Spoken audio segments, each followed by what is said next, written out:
Pop punk music. You heard it, you like it, you wanna make some riffs in that style. Well, let me show you all I know about making pop punk riffs and how I made some of those. Guideline number 1. What key to use? Most pop punk songs are in a major key or mode. Very rarely do you see pop punk songs written in minor keys. This is how the major key sounds. You can see that even playing the major key by itself, it lends itself so great to pop punk music.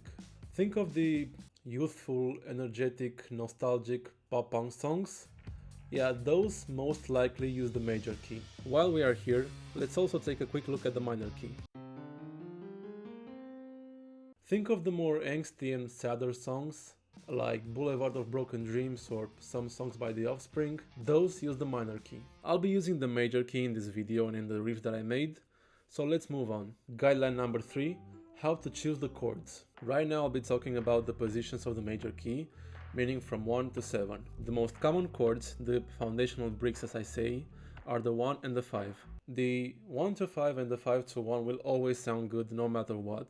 This is called a cadence, and it's one of the most common movements in pop punk music. Now, the emotional chords, the chords that feel unstable, the chords that really hit the bones, are the 2 and the 3. I generally sprinkle my chord progression with these, and I don't make up my whole chord progression out of them. Next up, the glue chords, as I call them, the 4 and the 6. To me, these are between the foundational bricks, aka the 1 and the 5, and the emotional chords, the 2 and the 3.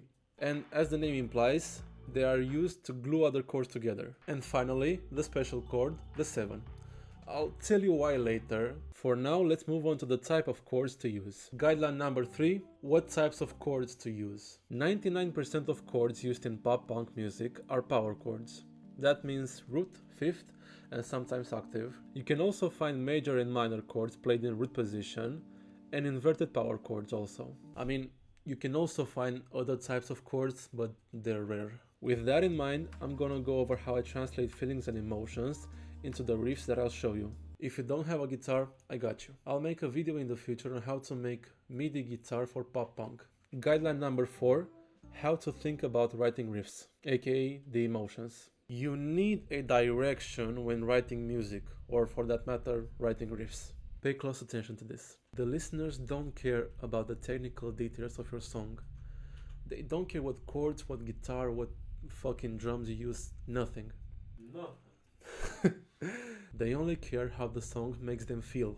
So make riffs, or music for that matter, with intent. Think of music just like talking. When you're trying to get your thoughts across, you don't just throw out random words and hope that the people that listen to you will understand.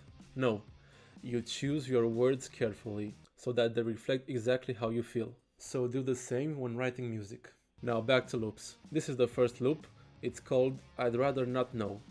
It's in the style of Blink-182, Sum 41, that kind of vibe. Loops in this style have an upbeat rhythm, a fast tempo, and a slightly goofy vibe. I started with the chord progression of 1, 3, 2, 5 in the key of B major. I mentioned writing music with intent, so here's the intent behind this riff that I wrote. Let's start with the chords. Why did I choose these chords?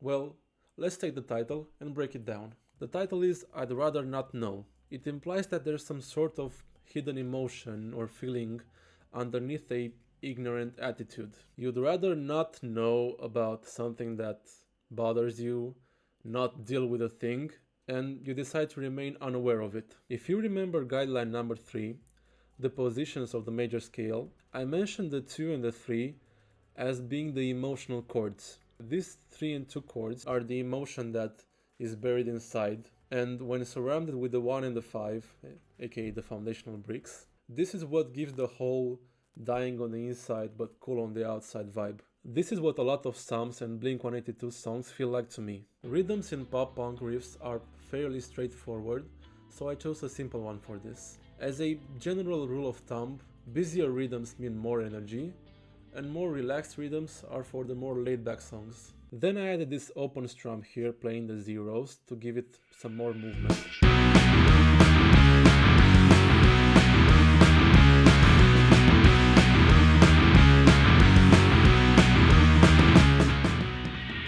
For the bass, 99% of pop punk songs out there use the electric bass. I generally use my P bass, but there's plenty great VSTs to use. Sometimes you'll find songs that use the synth bass or 808s. You can try those and see if it fits your song. For the notes, I usually stick to the root notes of the chords, sometimes fifths, and I just play a simple groovy pattern. I'll be making a more in-depth video on how to make bass for pop punk music in the future. But until then, here's the bass that I wrote for this one.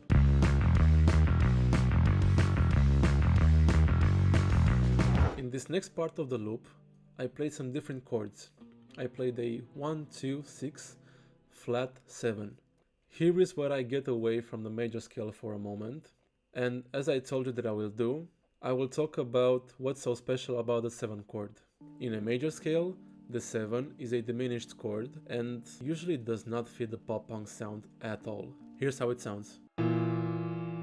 So if I want to use the 7th, I have to approach it in a different way. Because of this, I have 3 options. Number 1, avoid playing the 5th. We can substitute it for a 4th. Here's how it sounds. Number 2, raise the 5th, which means playing this chord. And number 3, and what I choose to use for this riff, is to temporarily use the mixolydian mode, which means to flatten the 7, and here's how it sounds. So there, I just stepped away from the major key for a moment, used the flat 7, and get a chord that now fits the track.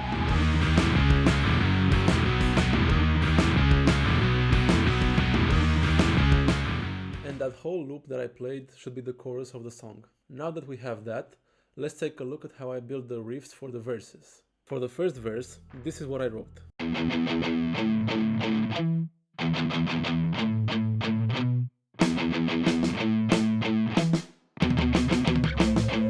Palm mute, simple rhythm. This leads me to guideline number 5, articulations.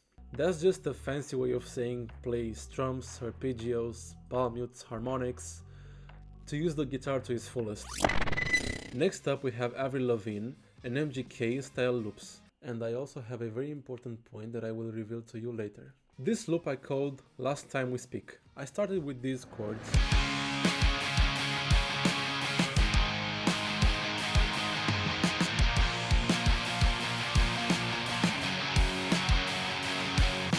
A 5-2-6-1 progression in the key of F sharp major. These chords are not as tense as the ones that I showed you in the previous loop. They feel a lot more like the end of the story, which to me really fits the title, especially having that one chord there at the end of the loop.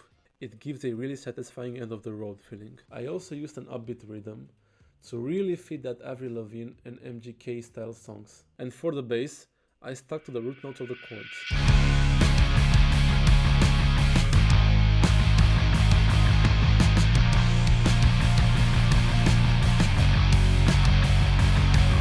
Another trick for applying repetition and variation is to use the technique called A-B sections. My A section is what you just heard there, and the B section is the exact same chords, but now played with pauses.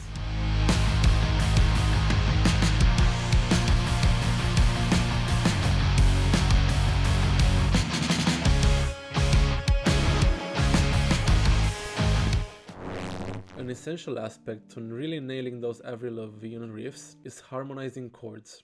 What that means is basically just playing notes on top of other notes. Here I'm playing what I call the power chord of the power chord, basically picking a chord, going 7 semitones up and playing a power chord there, which turns the whole thing into a sus2 chord.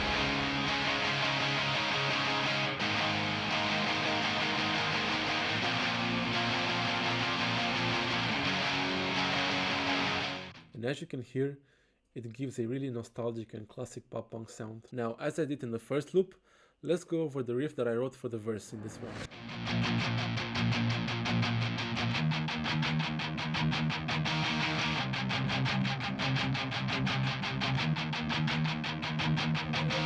I have a very straightforward rhythm, just playing 8 notes there, with an A sharp, D sharp, C, D sharp progression. Another trick to make you really stand out is to have different stuff playing in the left and the right guitar. In the riff that I wrote for this verse, I am using what it's called a call and response technique. Let me explain it. You can hear how in the left guitar there's a straightforward rhythm playing, but in the right one I play with a lot of pauses. And this whole riff feels like a conversation between the left and the right guitar, which really fits the name of the technique, the call and response technique. It also ties back really nicely to when I was talking about making music with intent, the call and response technique, the conversation that's happening between the guitars. Yeah, that really fits the title of the track. Last time we speak, conversation. That's right.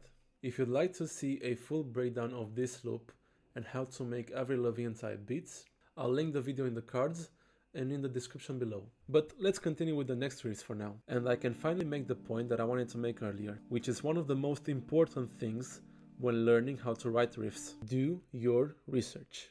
Learn the riffs of the songs that you like. Understand why you like them. It's not pretty, it's not easy, yeah, it's boring, but it's what will make your riffs 1,000 times better. Now, I already know that a lot of people won't do it because it's not glamorous, it's tedious, it's exhausting, yeah, whatever. But trust me when I say this, it's a cheat code. Now we're ready to move on to the next style of pop-punk riffs. The name of this one is Stuck to Me. It's a bit more emotional and nostalgic, and out of all of them, it's the one that breaks the most quote-unquote rules. I told you in the beginning of this video that most pop-punk songs use power chords. Well, I'm barely using power chords here. Instead of those, I actually play different types of chords.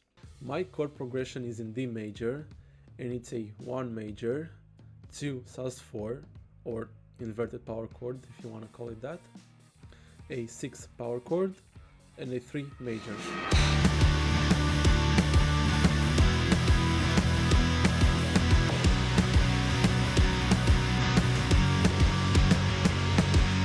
For the bass, I follow the root notes of the chords that I'm playing.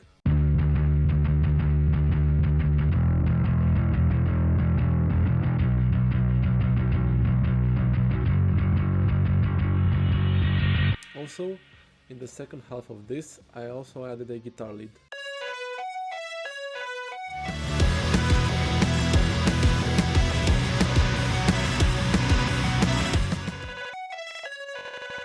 The lead that I'm playing is a simple catchy line made out of 4 notes, and I also added some gross beat to it to add some variation to the rhythm. For the verse riff of this one, I tried playing around and finding notes in D major, but I felt a bit too restricted, so I decided to break away from it. Playing around with the notes and not trying to stick to any key in particular, this is what I ended up with.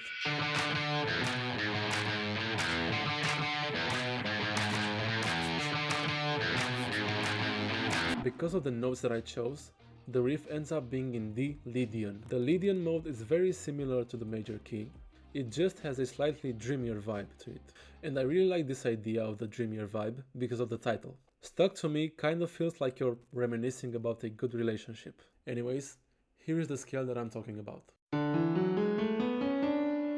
For the second verse, I played a different riff in D major, and I'm using a lot of palm mutes here.